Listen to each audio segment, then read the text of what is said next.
We now come on to an addition to the Psalms, which is a quick talk about Book 3. Book 3 of the Psalms begins at Psalm 73 and ends at Psalm 89. There are 11 Psalms in this book of Psalms by Asaph. Asaph is the founder of one of the temple choirs. An isolated forerunner in Book 2 is Psalm 50, also by Asaph.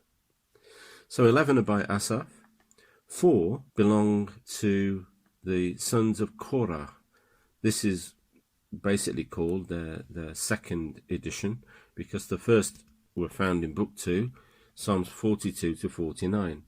In Book 3, we have Psalms 84, 85, 87 and 88. One of the Psalms in Book 3 is by David, Psalm 86. One by Heman, who shares the title of Psalm 88 with the sons of Korah. More about him in a moment.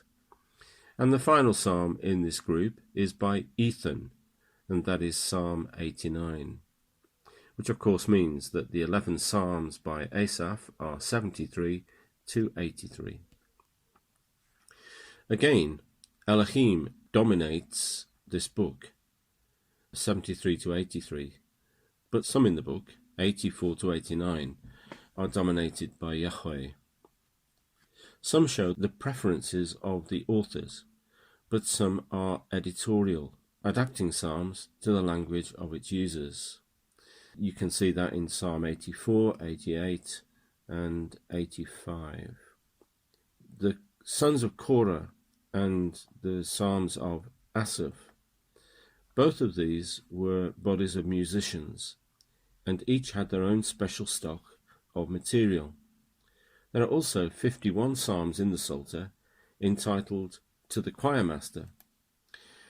This suggests that there was an overall director of the temple who had his own musical compilation, a set of forerunners, perhaps, or a kind of forerunner to the Psalter as we know it.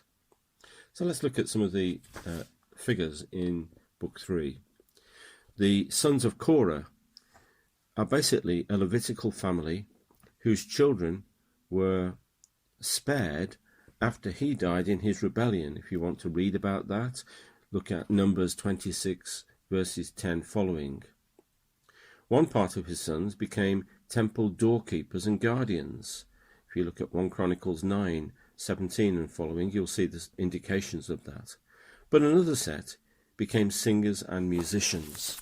1 Chronicles chapter 6, verses 33 to 44 outlines this. So you have the sons of Korah. You then have Asaph.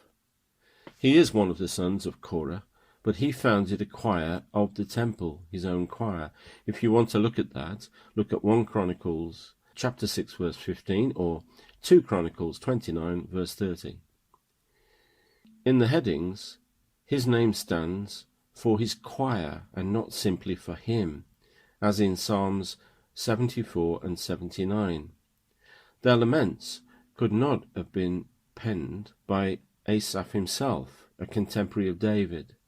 These were clearly later psalms, but it shows that where his name stands at the head of a psalm, it stands both for him and also for his choir.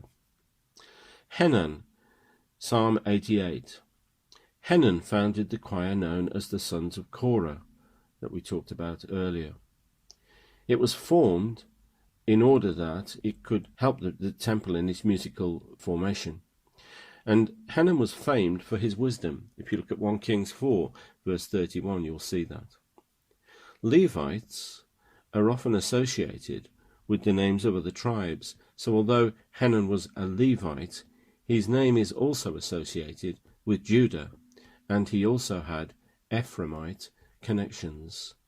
It's just an interesting way of seeing that when his name comes and there's the Ezrahite, as there is in this, that's because Levites are also connected with other tribes. 1 Chronicles 6:33 reveals that, as does 1 Samuel 1, verse 1. The final name in this compilation, apart from David, is Ethan the Ezrahite. and he wrote Psalm 89. He is probably actually identical to Jeduthun, who founded one of the three choirs. You can find that in 1 Chronicles 5 verse 16 or 2 Chronicles 5 verse 12.